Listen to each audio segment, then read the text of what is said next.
You're listening to Simply the Best Sports Take, the best podcast breaking down the best stuff in sports with host Sean Bingham. His takes are so good, he dropped the mic, but then you wouldn't be able to hear him, and that would suck. Welcome into STB Sports Take, Simply the Best Sports Podcast. I am your host, Sean Bingham. Hope you had a fantastic weekend. A lot happened in the sports world. The Elite Eight is now set. And big news out of the NBA, very expected news, but still very big news, and that is that Andre Drummond, LaMarcus Aldridge, both bought out, both on new teams. And who did they choose? Of course, the Nets and the Lakers. There was news that Aldridge was going to go to Miami. He does not. He does go to the Eastern Conference, but it's to the Brooklyn Nets, who are clearly the favorite. The rich just keep getting richer. We're going to talk about that. I'm going to bring on a longtime friend of mine, an NBA and Laker diehard fan. Liese Rodger will be joining us. She has been featured on a number of podcasts. She's very close with several NBA and ESPN reporters. We're going to get her take on some of these deals and on the Lakers and the Jazz and the Clippers and who's got the better chance. She's a little biased. I know she's a diehard Laker fan, so I'm curious to see what she has to say. But she'll be joining us, and that'll be a lot of fun. I want to start, though, real quick with March Madness. UCLA is now in the Elite Eight. They went from first four to Elite Eight. They're just the second team in history to do that. They upset Alabama Crimson Tide, who I had in the Final Four. So now I am entirely just riding on Gonzaga to hopefully get me into the top 10 of my own bracket pool. I am at 29th. I did, as expected, I did climb from the cellar at around like 40th, which I was like third to last, sitting at 40th. Now I've climbed 11 spots to 29th. All because of Gonzaga. I knew that was going to be a safe bet. I picked all sorts of upsets. I was wrong on the vast majority of them. There's been a ton of upsets. I just didn't pick any of the ones that happened, which that's what happens when you try and pick some upsets. Unless you really know a specific, unique thing about a team, picking upsets is tough. And even when you do, it's really tough because you just don't know. But the Pac-12 is just balling out right now. I mean, they've got 3 teams. The Pac-12 has 3 teams in the Elite Eight. That's Oregon State, a 12 seed. I mean, pretty unbelievable. So the Pac-12 balling out. And I'm just riding Gonzaga. So we'll see how that goes. Again, the winner of the bracket pool gets $100 plus a chance to come on the podcast. I'm starting to have more and more guests. I'm going to try and do at least a guest a week. We'll see how I can do, maybe even more. Feel free to leave a comment below, by the way, on if you enjoy the guests. I know the one with Jimmy Rex did really well last week. I'm excited to have Liese on today. Should be a lot of fun. Very intelligent with the NBA. But speaking of the NBA, we got to move into that, and then we'll just get straight into my chat with Liese. But the rich just keep getting richer. That's just kind of how it goes in life sometimes. Like during this pandemic, who got super rich, even richer than he was before? Jeff Bezos and Amazon. Sometimes the rich just keep getting richer, and that's what's happening in the NBA. Andre Drummond now with the Los Angeles Lakers, LaMarcus Aldridge now with the Brooklyn Nets. These are 2 guys that are total studs. I mean, they're not like superstars by any means, but these are really quality players. Andre Drummond is only 27 years old. LaMarcus Aldridge is 35. So I think just given that stat alone, I think Drummond's probably the slightly better player. But these are 2 guys that have proven throughout their careers to be really, really quality players. They can score, they can rebound, they can defend. Big, tall guys, and now they get bought out by their existing teams. Okay, Drummond with the Cavs, LaMarcus Aldridge with the Spurs, and they just get to go into free agency and choose where to go. And of course, they're not going to go choose to go to some crappy team. They're going to choose to go to a championship contender. Why? Because you just got your money for this year from your existing team. You can go sign for another couple $1,000,000 with a title contender, help them win a title, get your ring, and then go get paid again. So I don't know how much I love that the NBA does this.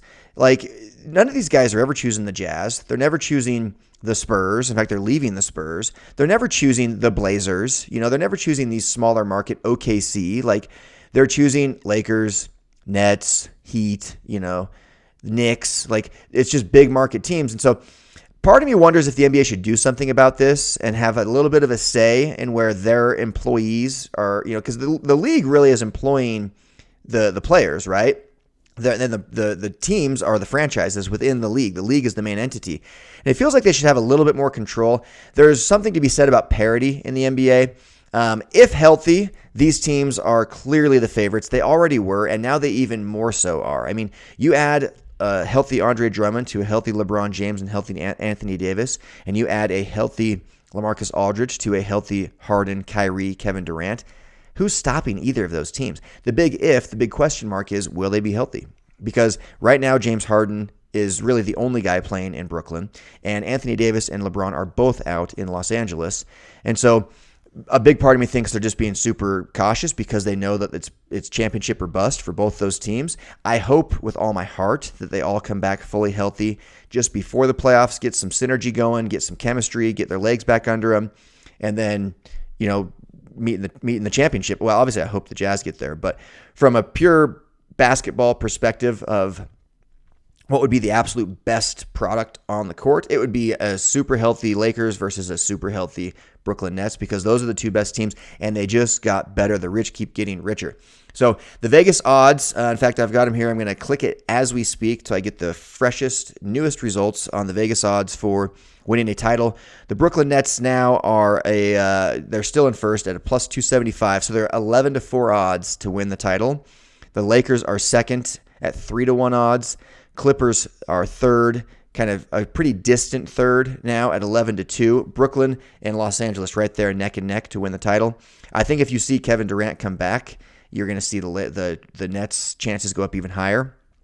Bucks come in at fourth, Utah Jazz at fifth. So the Bucks are 7-1, Jazz are 8-1, and then it drops off pretty heavy from there. The Sixers at 13-1. So top five are Nets, Lakers, Clippers, Bucks, Jazz in that order. I'll do my power rankings tomorrow. I want to get into this interview with Liese, so here we go.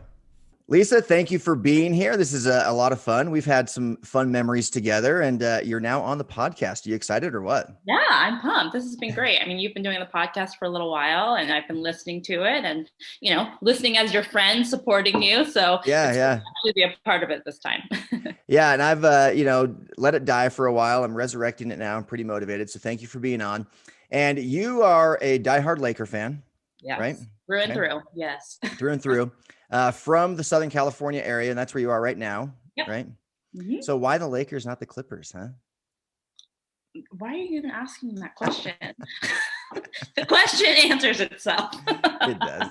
If I grew up in Southern California, there's only one team I'd be rooting for as well. So. Yeah, it's one of those where, to me, like, the Clippers are kind of like the little brother to me. Yeah. Even in the years where they were doing better, it's just, and really, hey, we've got 17 championships. So as long as there's that gap, it's always just a, no, you're wrong.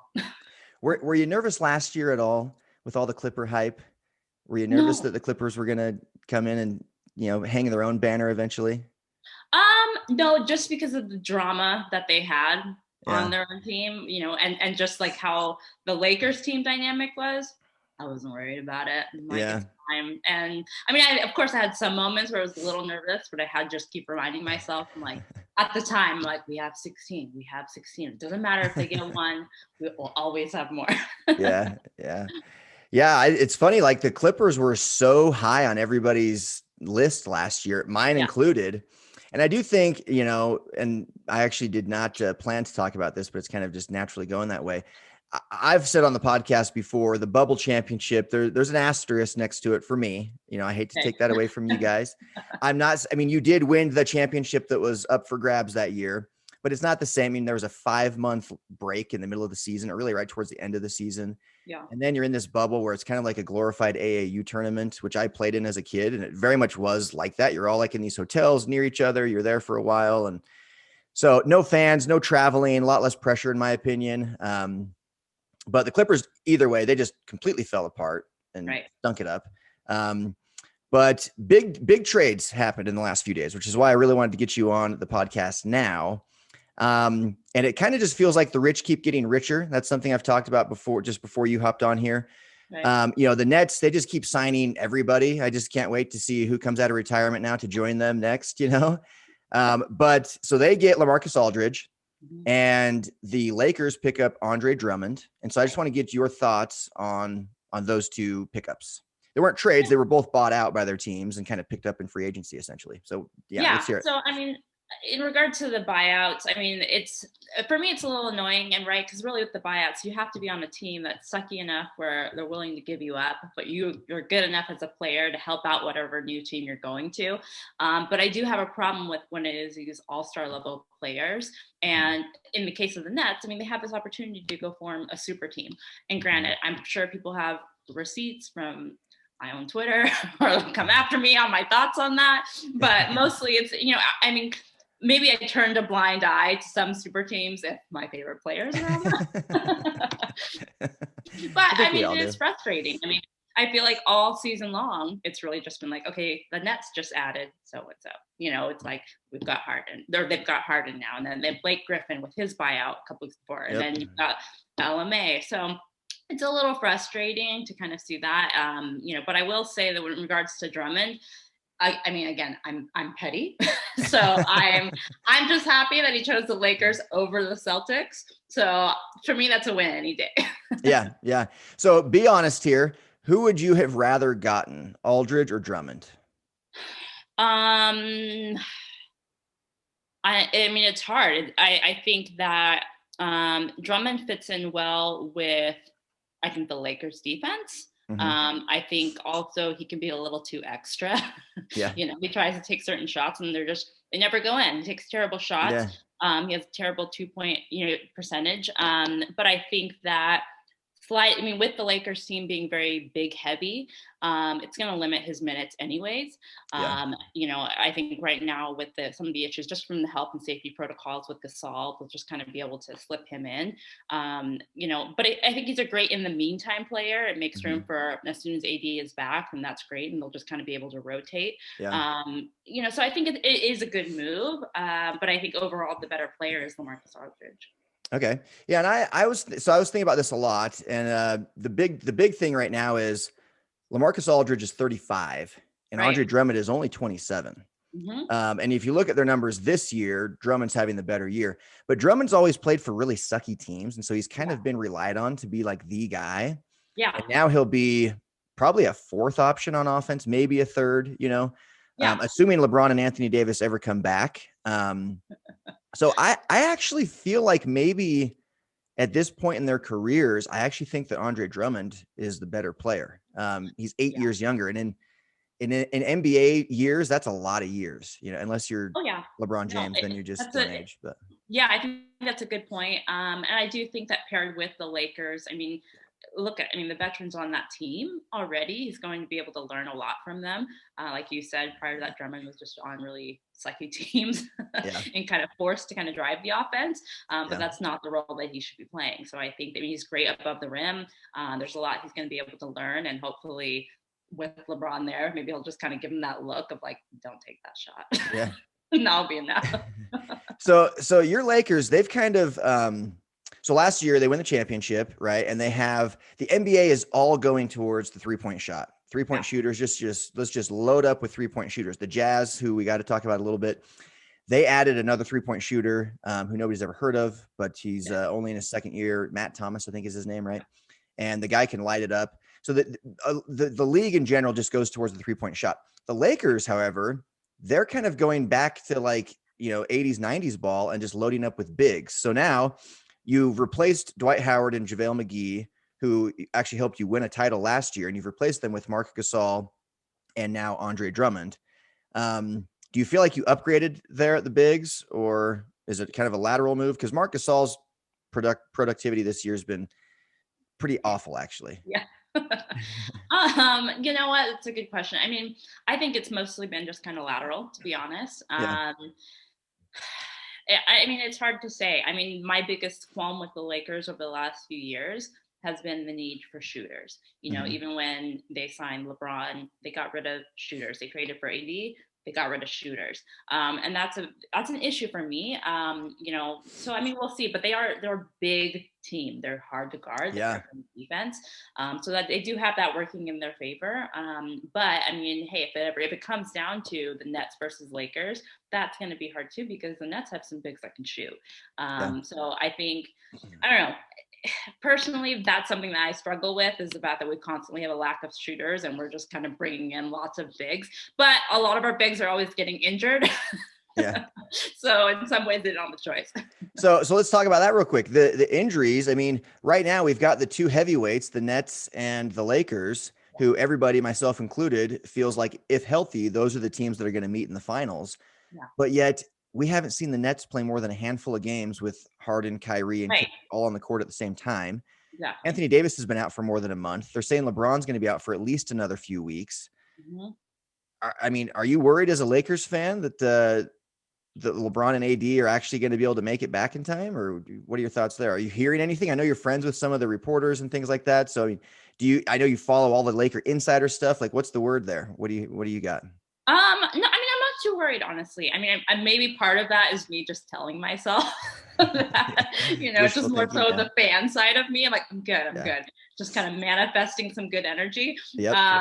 But no, I mean, I don't think that it's that much to be worried about. I mean, the AD's been getting injured his whole career. So I guess it's one of those things where I'm like, okay, this is just kind of routine.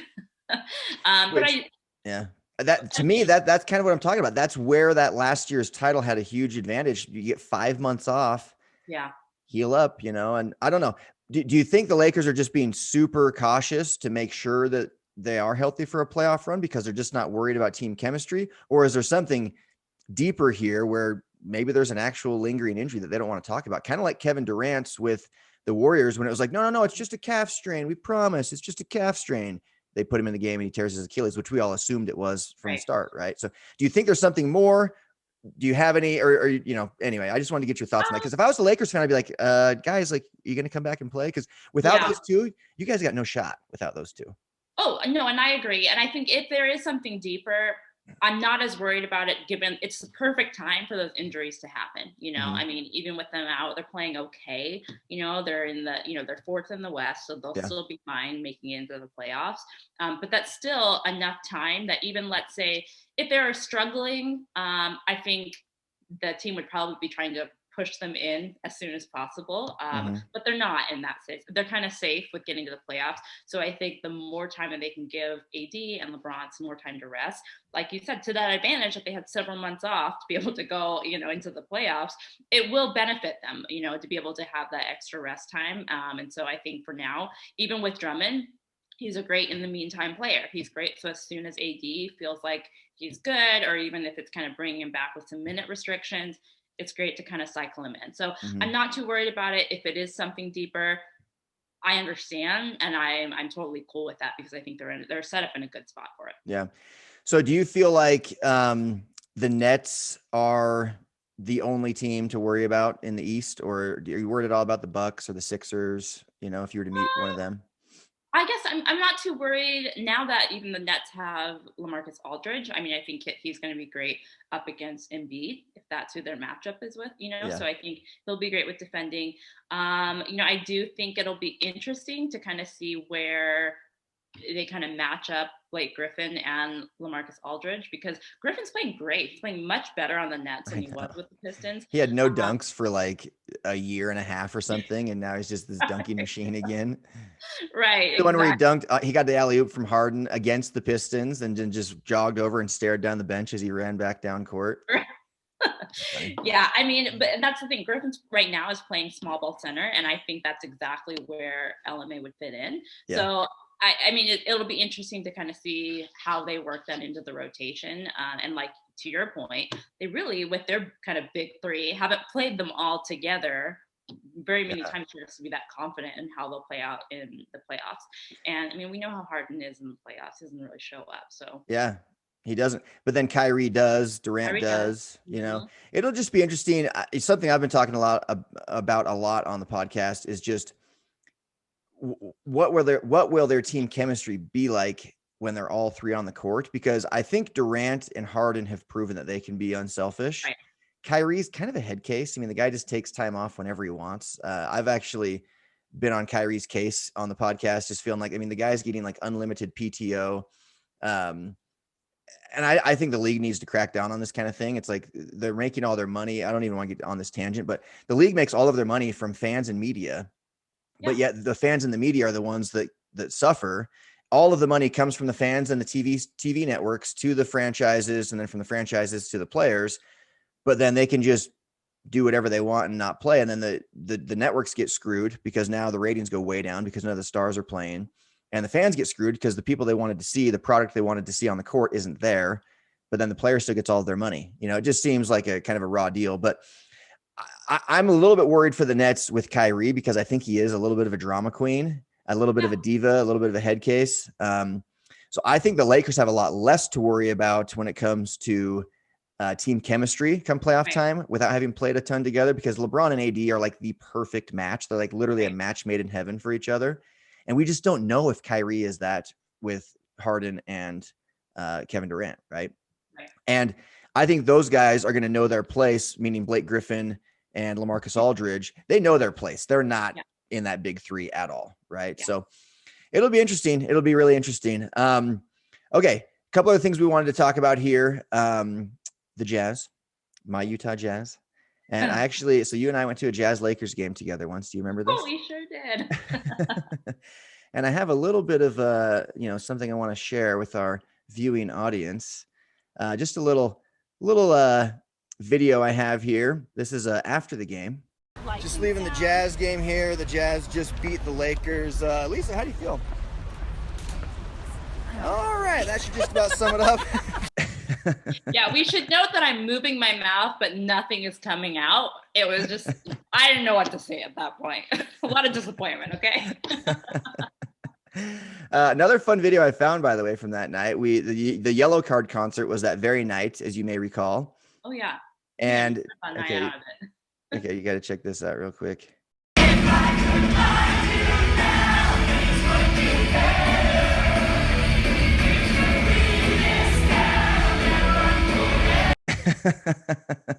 I think that I saw most of the concert, from like behind everybody else's head, except for like the exception of you putting me on your shoulders at one point. Yeah, that was a very fun night.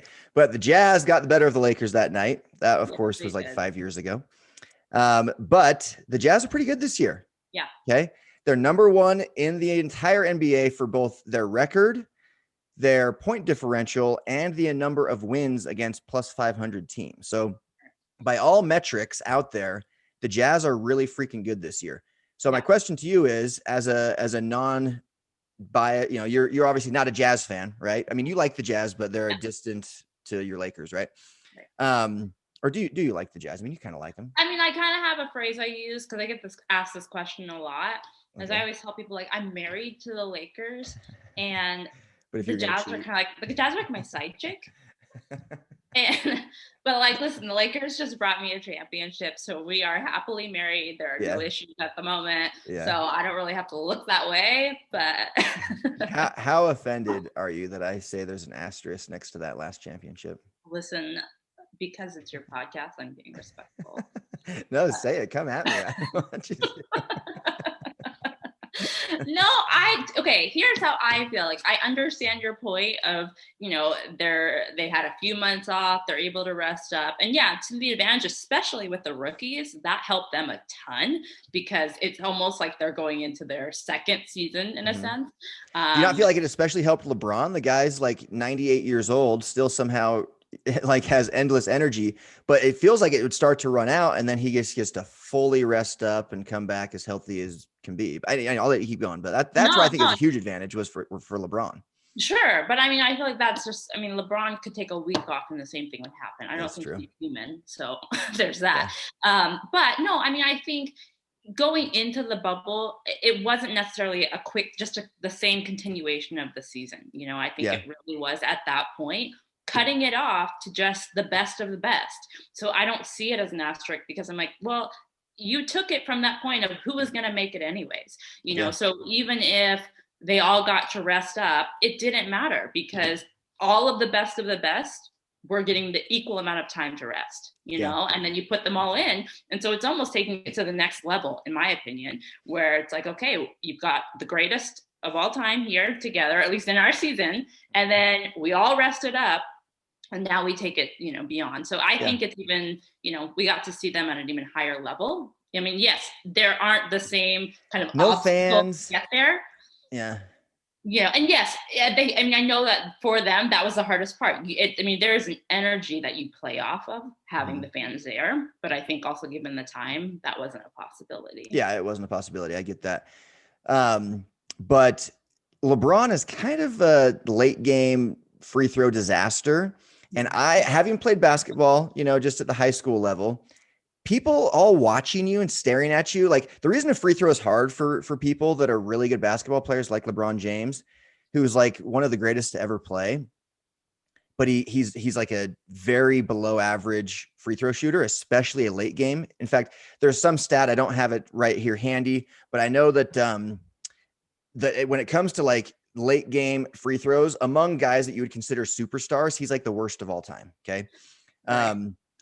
And the reason for that is because it's all mental. And when there's like thousands and thousands of eyeballs staring at you, and there's no defense, there's no excuse. Like, it's so different than like a rhythm jump shot or, and I think a lot of that was just taken away in the bubble because no fans were there. And so it's just kind of like you're almost at practice at that point shooting, Sure. I don't know. Anyway, so back to the Jazz. Just wanted to get your thoughts on the Lakers thing. And you're right. Like, I think evidence of it being different is look at the Miami Heat this year. They made the finals last year in the bubble, and they're like going to be the 4th or 5th seed at best, in the East this year. But either way, that was the championship that was presented, and the Lakers got it. So I'm not going to take that away from them at all. Okay, back to the Jazz. Or you. Yes, yeah. So the Jazz are obviously a small market team, one of the smallest in the NBA. And I want to have a couple of things here to talk about. One, though, first is, do the Jazz have a real shot this year at a title, or are they like that Atlanta Hawks team from like 10 years ago that won? Getting someone calling twice on my do not disturb. Or are they like that Atlanta Hawks team from a couple years ago that won like 60 games or whatever? Not a couple years ago, but it was probably 10 years ago. I just remember there was a Hawks team that won like 62 games, and I was like, they have no shot at actually winning a title. And of course they didn't. So where would you put the Jazz on the spectrum? Last year. I'm kind of worried that it will kind of look like the Bucks of like the last couple of years, right? Yeah. Where they play amazing during the regular season. They're number 1 in the league, and then going into the playoffs, then that's where they struggle.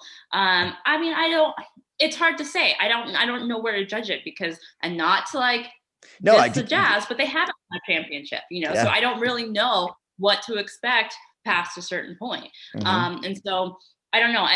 Part of that too depends on, okay, let's say they get to the finals. Okay. Then it's going to depend also on their matchup on the East. And we haven't really been able to see a lot of kind of the big 3 on the Nets, but if they come out and they blow us all away, it's a done deal. Like the Jazz aren't going to be able to match up against that in my defense, or in their defense, excuse me. So that's, I don't know. So I think that like, it's tricky. And I also feel, the Jazz have done great. I've been really impressed, because I feel like over the last few years, all we've seen is just this consistent 4th, 5th seed spot, and it kind of, and it scares Jazz fans sometimes, right? Because they're like, if they're never going to come out at 4th or 5th seed, Donovan's going to leave, Royce is going to leave. You just start worrying about that, right? Like when Gordon Hayward left, Yeah, and that was the thing. And part of the argument with him leaving was like, they're always going to be a 4th or 5th seed. So in order for him to do well, he's got to leave, And so I think people are worried about saying the same thing. But they've played completely different this year, and they've done a really great job.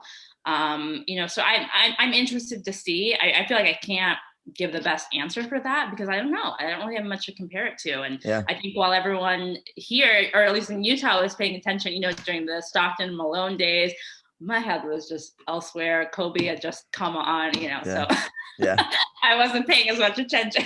Yeah.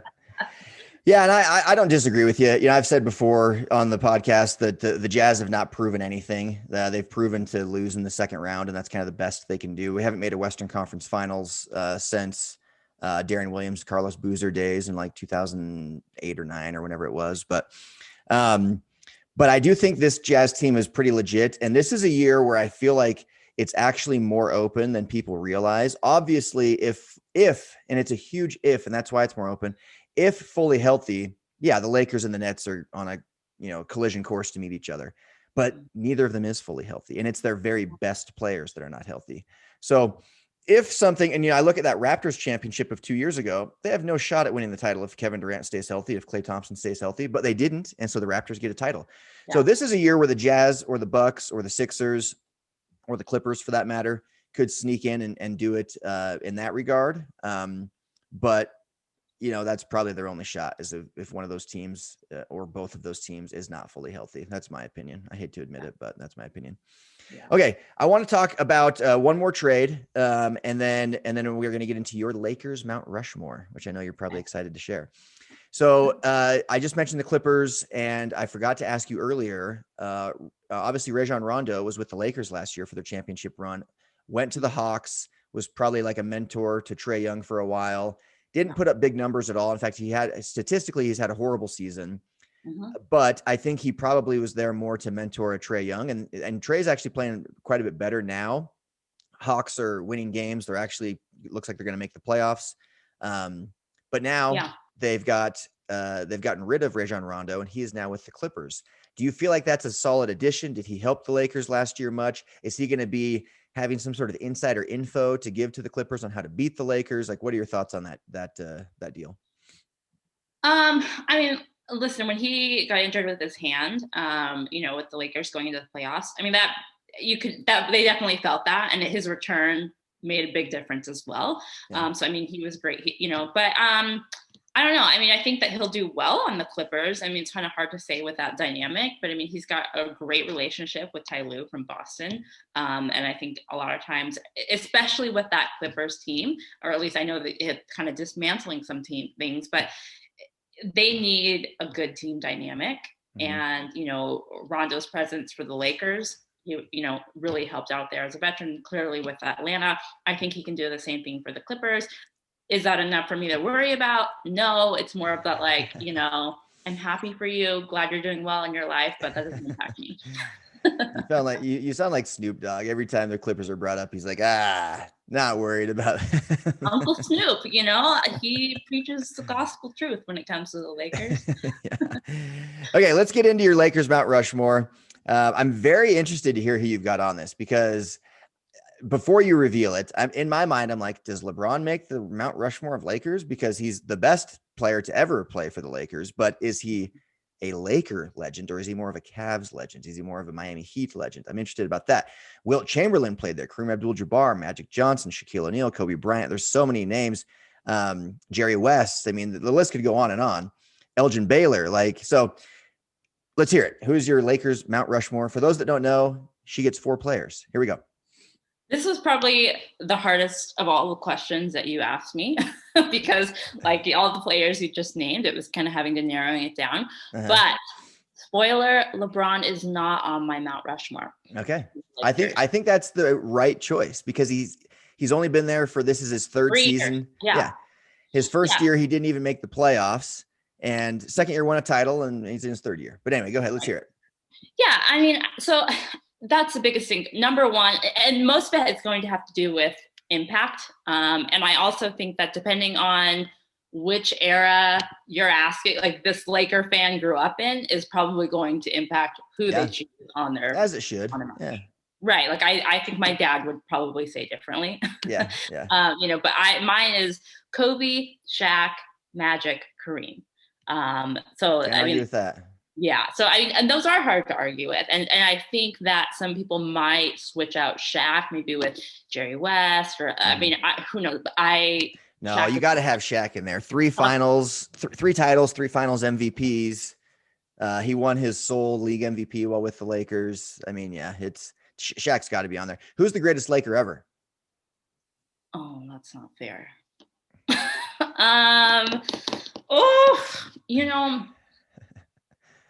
I might give it to Magic.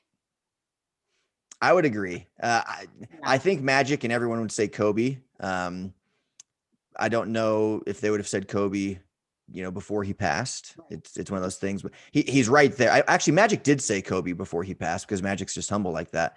And it's like, I mean, you've got the greatest players ever have all gone to the Lakers, it feels like, and so you can't really go wrong. But okay, the other question I asked you is your NBA Mount Rushmore. And I want to tell you now, if Michael Jordan doesn't make the list, I'm ending this call and we're never talking again. So go ahead. Listen, I know my audience, Sean, okay? Number one, I actually do have, you're going to be surprised by this. So okay. I have Michael. Okay. Of course. I have LeBron. Okay. I have Magic. Okay. And I kind of was teetering on my fourth between, and mind you, I'm kind of looking over the span of a few decades, so it's not just like, okay, right now. Mm-hmm. I threw in Larry Bird. Yeah, and I mean, it's also with like a alternate Kobe. Yeah, but I'm just kind of looking at impact on the league, mm-hmm. Just their just playing ability, and so I mean, I threw Larry on there. Well, Larry Bird, I mean, he's a 3-time MVP. I think he's the only player to ever win 3 consecutive MVP awards. He and Magic Johnson made the league what it is. I mean, they literally took the league from nothing to something huge. And then Michael Jordan took the torch and just sprinted ahead with it even further. So yeah, can't argue with that list. I would maybe say, so you had, okay, let's review. You said Michael Jordan, LeBron James. Who was your third one? Magic Johnson and Larry Bird. Okay. Yeah, that's tough to argue with. I probably would not have Larry Bird on mine, but I don't know who I'd even replace him with. That's a really good list. I can't lie. That's a really, really good list. Okay. By the way, who is your alternate with the Lakers Mount Rushmore? You said that Kobe was kind of your, alternate all-time NBA Mount Rushmore. Who's like an alternate on the Lakers Mount Rushmore? I didn't really have an alternate. I guess it would have been LeBron, but I don't feel like he's earned it yet. Yeah, you're like staunchly. Those 4 are exactly who I would choose, by the way, for the Lakers. I mean, it's because Jerry West, Elgin Baylor, no. Wilt, no, didn't play there. Wilt's best years weren't with the Lakers, kind of similar to LeBron. Mm-hmm. And I would maybe even argue an alternate to throw on would be Jerry West. But like I said, I think it also depends on the generation who you ask. Jerry West has a very LeBron-like record in the finals. Loses a lot more than he wins. Dabs, aren't you, Sean? Okay, last thing, and then we're gonna wrap up here. Thank you, by the way. This has been a lot of fun. Sure. Real quick, just give us it in like 30 seconds or a minute. Your 3 most memorable sports moments, like memory moments where you're like, I will never forget where I was when blank happened. Okay, well, I'm gonna give you one because I put this together in such a poetic way that I need you to know where my heart is. Okay, I like that. Yeah, so it is. Oh, I have goosebumps already. Okay, so Robert Horry buzzer beater, Game 4 of 2002 Western Conference Finals. Okay, yes. Kings were up 2-1 in the series. At the end of the first quarter, Kings had a 20-point lead. Okay, Lakers cut it down to 14 at halftime, 7 at the end of the third. 11 seconds left in the game. The Kings are up by 1. Okay, Kobe misses. Shaq then tries to tip it in, misses. It gets knocked out of the paint by Divac. The ball gets into Robert Horry's hand behind the 3-point line. Takes a shot. Buzzer goes off while the ball's in the air. Angels from on high sing, and that ball sinks right in. Okay, they come back to win the series, and that was the year of the three-peat. That play, those 11 seconds, are the most stressful and glorious 11 seconds in my just sports canon. Okay, awesome. As a Laker fan, I'm telling you, I have goosebumps. It makes me so happy. I knew exactly where I was. I got in trouble because I jumped on the couch. But I mean, my family were screaming. We're just so happy. And again, this is the year of the three-peat.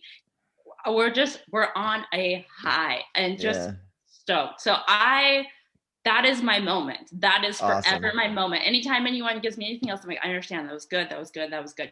But that Robert Horry 3-point shot is forever my moment.